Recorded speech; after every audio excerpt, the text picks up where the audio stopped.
At Infineon Raceway, we get set for race number 2 of this doubleheader and take a look at the starting lineup at the top of your screen. And Robbie, what do we look for in this second event? Well, it's pretty clear what we look for in race 2 here. We've inverted the top 8 spots. So that means we got Richard Antonucci starting in 6th, Rafael Matos starting in 7th. These guys are 1 point apart in the championship. They need to finish this race. There's guys behind them that want to win this race. One is Frank Carrera, who's not in the championship contention, but he says, I want to win race 2.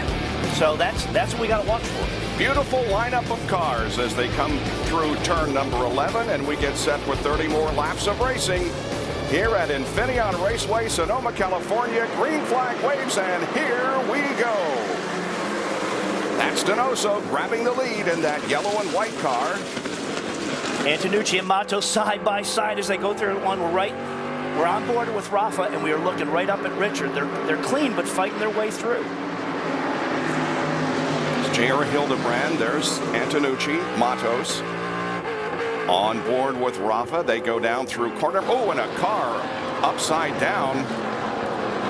Unable to get a reading on exactly who it is, but quite a tumble for Mitch Cunningham in the 33 car. Yeah, and that looks as though that's just coming off of turn 2, kind of that rise. It's a right-hand turn, and he obviously spun off in the dirt there, and then, got enough material or dirt stuck behind the wheel that tripped that car. So here's the safety team. There he is crawling out. That's great to see. That is really good to see. Mitch climbs out. Doesn't appear to be any worse for the wear after a scary ride. Wow. Yeah, and lots of times when you just slide through the dirt, that's not a big deal, but something has to trip a car to get it to there. That's why I say he was sliding and probably impacted a lot of dirt and eventually tripped it. So here, let's take a look. Oh, that's something happened prior to getting out on the dirt. So he was upside down on the pavement. On the racetrack, yeah. And I would what has to happen there is with open wheel racing, IndyCar style racing, you lock those wheels and one car is launched off another car's wheel, and that's got to be what happened. Well, it's only Mitch's 8th race of the year. Yesterday here at Infineon, he started 8th and finished in 11th position, and his day ends upside down. But it's good to see that he was able to climb out of the car while it was still overturned, and apparently is okay. Well, next up for the Firestone IndyLights, the chase for the Firestone Firehawk Cup concludes at Chicagoland Speedway. Don't miss the incredible side-by-side action as the Firestone IndyLights champion will be crowned live for the first time ever. The Chicagoland 100 airs on ESPN 2 Sunday, September 7th at 12:30 Eastern. Green flag will wave here in just a moment to restart this race after Mitch Cunningham on the very first lap got upside down up in the high point of the racetrack. He climbed out and is apparently okay. There was no other car that came to pit lane because of damage. Ari Lyondike Jr. did come to pit lane, but that was simply a radio problem. And so we get set to go back to racing once again. So everybody weaving back and forth there, getting tire temperature. Logan Gomez in that all-yellow Izod car. He said, they've made some changes in this car. He feels it's very fast. It's great to be fast, but it's hard to pass here. That's what we're going to watch here the rest of this race. Gomez did pick up 1 position. He passed Anna Beatrice on that first lap, and so he runs 3rd, and the first 3 cars take off. There's Gomez trying to go to the inside of Daniel Harrington, and he will take 2nd position. Yeah, he wasn't lying, was he? He said, I think I can make some changes in my car, make it that much better. And sure enough, look at him go. Pablo Donoso is the leader of the race after starting on pole as a result of the draw. But now there's Harrington coming back up on Logan Gomez. And that was Villa looking down the inside into turn 4. Can you get it done? No. Really, really tough to pass here. Anna's in the green and white car. That's J.R. Hildebrand right behind her. Then come the 2 contending for the points. Antonucci is in the red and white, and Rafael Matos right behind him. Now this is the new area of the track, the best passing zone probably right there. But you got to be, when you come off that sweeping carousel turn, turn 6, you really need to be on the tail end of the car in front of you to make a clean pass. On board with Matos. It's Hildebrand, the hometown boy, number 25. There are the points as of now. Antonucci back in the lead by 1 over Matos. Yeah. And what these guys want, I mean, we've said it before between Rafa and Richard, is they just want to know where each other is on the course. And right now they know exactly where each other is, 6 and 7. And that what they need right now is both of these guys need to finish this race. They can finish right where they are. The one's hoping the other one has a mechanical or makes a mistake and goes off the track and really gives the advantage of a points gain of somebody going to the tail of the field and staying here in the top 5. Going to be quite a showdown in Chicago at Chicagoland Speedway when the 2008 Firestone IndyLights Series concludes. And the battle for the championship will finally come to a head. It's been quite a battle among several drivers during the year, and apparently it's going to boil down to just 2, Antonucci and Matos. So Pablo Donoso leads over Gomez, Harrington, Beatrice, and Hildebrand at Infineon Raceway. We'll be right back. 11 of 30 laps completed in the second race of the Firestone IndyLights Series here at Infineon Raceway, north of San Francisco. Pablo Donoso leads. There is Logan Gomez running right behind him. Officially 0.6 of a second separates the front 2. Then comes Daniel Harrington, Anna Beatrice, J.R. Hildebrand, and then the 2 points contenders. Antonucci is 6 and Matos is 7. And as we said earlier, these guys just want to keep each other in sight. Now, sure, Rafa wants to get by Richard, but he doesn't want to compromise himself of taking himself out and making a high-risk pass. If he did get compromised and got in there, as we were talking about earlier, he should just take them both out so he doesn't hurt himself. But he won't do anything stupid. If he can make a clean pass, he will. But you don't want to compromise yourself and go to the end of the queue or get no points from this event. Mike King is down in Rafa's pit. Mike? Yeah, you know, Bob and Robbie, the point you make is a valid one and a concern of sorts for Gary Peterson, one of the owners of AFS Andretti Green Racing. In standing and watching one of the practice sessions a couple of days ago with Gary, he said that one of their biggest problems with Rafa is the fact that he has a very difficult time not wanting to pass the car in front of him immediately. And he said they work with him on his patience. And Robbie, in this situation, an ill-timed pass could cost him a championship. And so they're very happy right now with the patience that Rafa Matos is showing out there. And he is showing good patience and good judgment. But again, a race driver always wants to get by the guy in front of him and get to the front. So he has to manage this. He's got to remember there's one race left after this, and it's the championship on the line. I think, you know, just from watching these two battle, and Rafa closes a little bit on Richard under braking. You know, sometimes he's a little faster in some places, but then he gives it back in others. So right now we're really seeing that nobody is challenging anybody throughout the whole field of making a pass, because it's just that difficult around this racetrack. Even if you're faster than the guy in front of you, it is darn hard to be close enough and make a clean pass. Well, it's no secret that drivers, especially in this day and age, have to keep in top physical condition. As we found out from IndyLights driver James Davison and his trainer, there are certainly creative ways out there to stay in shape and have fun. Let's take a look.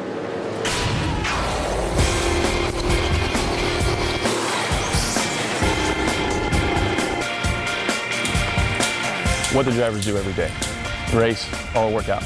So I made a program where we do a specific stint in the car and then immediately come right back out here and do circuit training. Okay, this will be the last one. Then we're going to go right back in the cart. 3 minutes. 5, 4, 3, 2,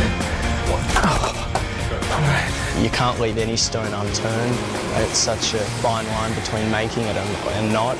That's why I'm here, to improve my conditioning and mental approach. The moment you hop back straight in the cart, you can feel you didn't feel quite as strong as you did before. You're pushing yourself physically outside of the cart before you hop back in it. Kind of a newborn giraffe on ice. I mean, just all over the place. Huge improvements now. But just within the 6-7 months, his cardiovascular-wise and his strength has improved big time. You've got to be training hard and focused, because you can guarantee if you're going to leave 1/10 at a particular corner, there's going to be 4 or 5 or even 6 guys that are going to pick it up. there's some very good guys out there, a few years older, a bit more experienced, but that's what I'm up against, and definitely, want to continue doing this, and who knows, we may even take it to another level someday. He has the talent. He's got the tools. He's young too, so that's a major plus. James Davison, the young man from Melbourne, Australia, started 14th in this race. He's running in 15th, and this coming Thursday, James will celebrate his 22nd birthday. And by the way, Rafael Matos will celebrate his birthday the same day. He will be 27. Not much to show you in our Firestone lap leaders. It has been all Pablo Donoso so far. There he is on the left of your screen, and the second place car of Logan Gomez is behind. The separation is 1.4 seconds. Then we drop back to the third place car of Daniel Harrington. He's 5.8 seconds behind. Then Beatrice, Hildebrand, Antonucci, Matos, and Carrera.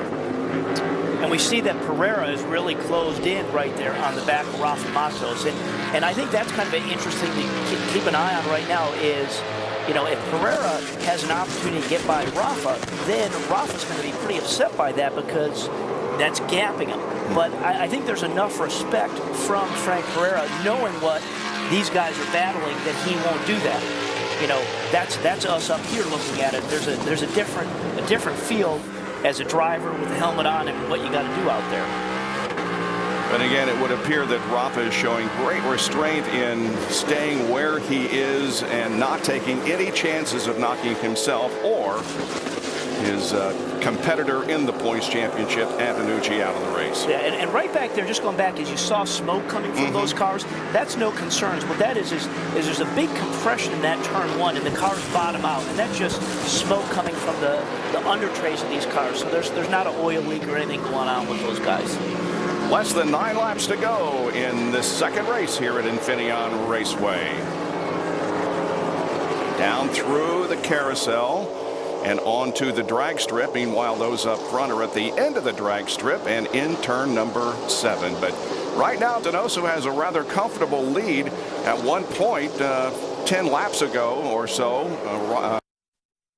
within about a half a second, but that has stretched out to a second and a half. Yeah, we thought Logan was really going to be in a position to maybe strike, but he keeps getting gapped. I mean, Pablo's doing a great job and is pulling away a little bit each lap and making that a bigger gap. There's Anna Beatrice, who is currently running 4th, but is 3rd in the point standings.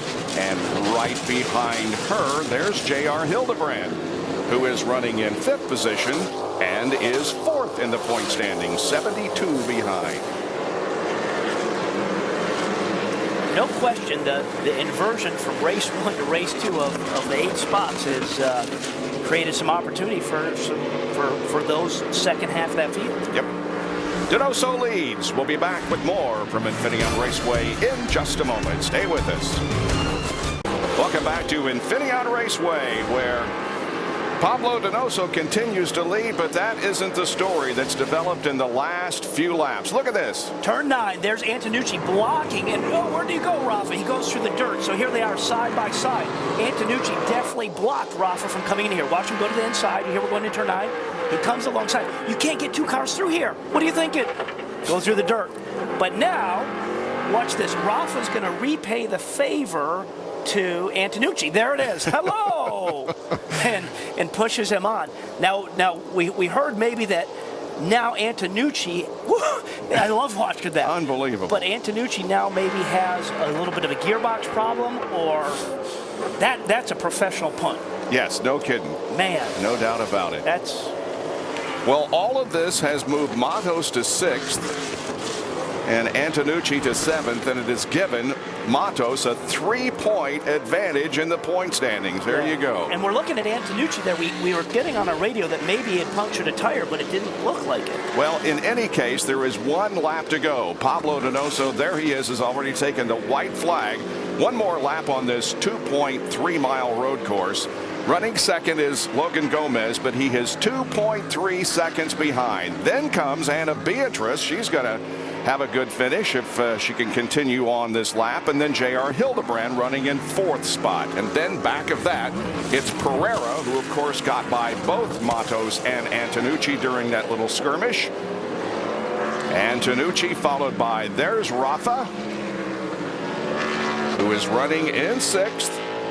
And Antonucci is now in 7th position. So it took a while for something to develop, but when it developed, it was quite interesting. It was great. And the good news here is both Rafa Matos, who's in 6th, Antonucci's in 7th, they're still close together point-wise. I mean, there's going to be 3 points that will separate them at the end of this event as we roll into Chicago.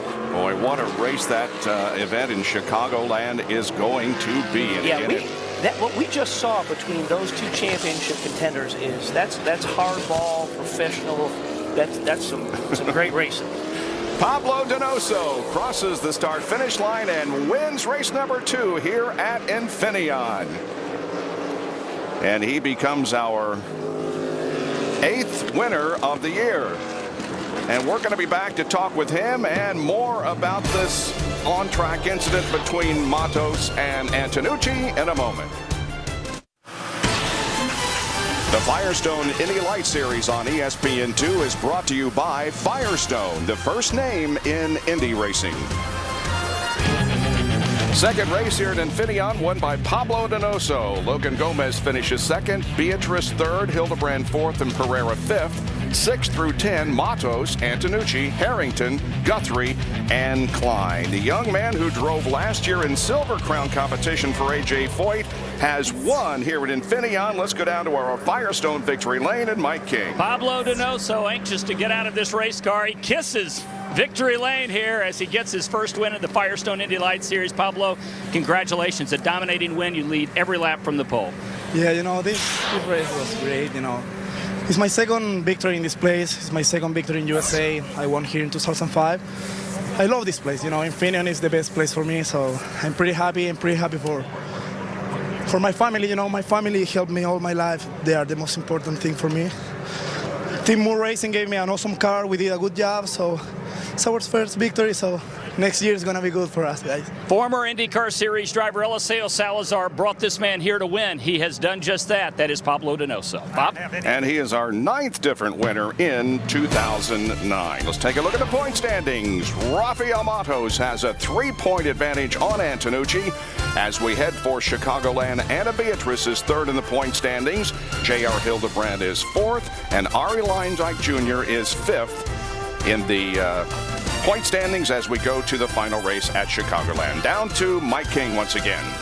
Rafa Matos winds up 6th here today at Infineon. And Rafa, a hard-fought 6th place. You and Antonucci going at it. You will go to the season finale with a 3-point lead in the championship. Yeah, very tough race. The inversion on the grid makes things a lot more difficult for us. This track is extremely difficult track to make passing. And I got 5 runs on him. He blocked me 5 of them. And the last run he blocked me. He just completely brake-checked me, and I had nowhere to go. He ran me off the chicane on the dirt. I had nowhere to go, and I guess you'll get what you deserve.